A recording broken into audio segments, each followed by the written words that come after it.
Had a chance to hear from Shane Steichen today. Shane Steichen obviously deep in preparation for the Baltimore Ravens Sunday, 1 o'clock. We found out today that Anthony Richardson and Ryan Kelly are going to be down on Sunday. That means that they're not going to play. They're still in the concussion protocol. So it's going to be Gardner Minshew and Wesley French filling in for those guys. Gardner Minshew, he's kind of that game manager. Is he going to be able to keep that offense on the field enough to keep Lamar Jackson off of the field enough to stay in this game? We're going to find out. And Lamar Jackson presents his own problems for that defense of Gus Bradley. They're going to have to keep him hemmed in. Don't let him get outside. Keep your discipline on the edge and try to move that pocket back. That's the job of Grover Stewart and of DeForest Buckner and anybody they bring potentially on a blitz. It's going to be a fascinating day. It's really hard to blitz a guy like Lamar Jackson because you got to have a spy stick with him, which means you got 6 in coverage, and that is kind of a little bit punitive, and that's what makes Lamar Jackson so dangerous, makes Anthony Richardson dangerous too, is that if you've got to keep track of that quarterback with a linebacker, that takes somebody away from the coverage aspect of the defense, and that leaves another receiver with single coverage anyway, not to get too lost in the weeds.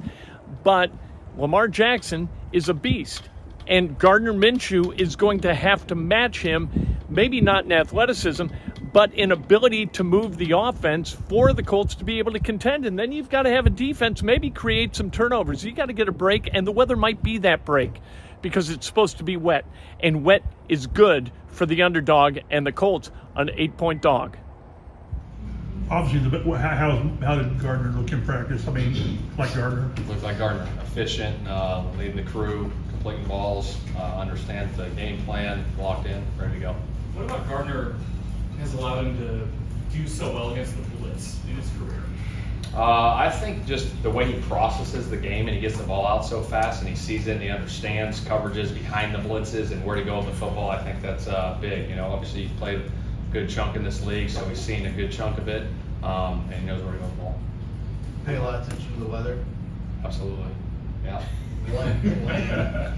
What plans, I guess, go into that? Obviously, it's hard to simulate stuff. Yeah, there's plans. Obviously, I'll keep those private. I mean, but just like from a practice standpoint. Like you do wet ball stuff? Yeah, we do all that stuff, yes.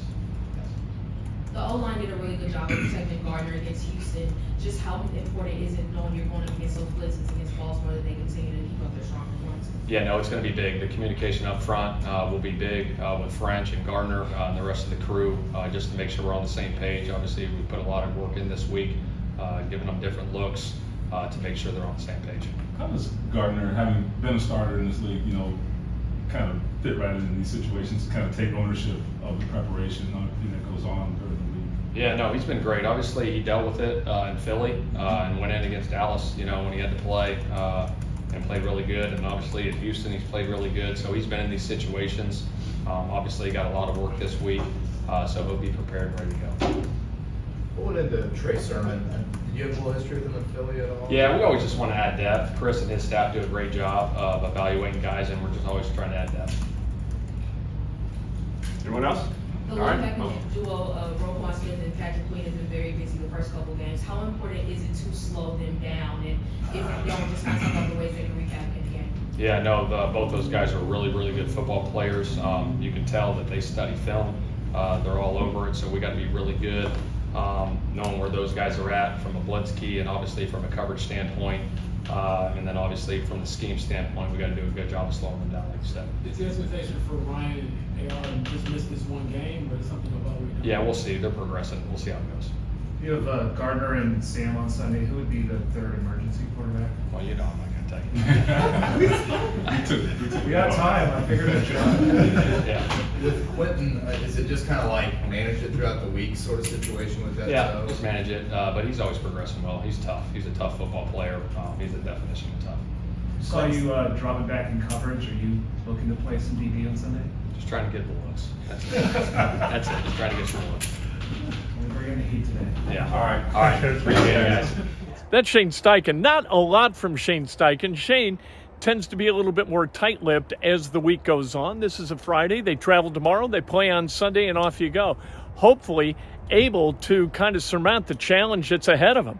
the Ravens have played really good football. They're undefeated, one of 2 undefeated teams in the AFC. We'll see what they're able to do. They and the Dolphins, the undefeated teams in the AFC, really well coached always, an aggressive defense always, and Lamar Jackson, an MVP candidate any season he stays healthy in.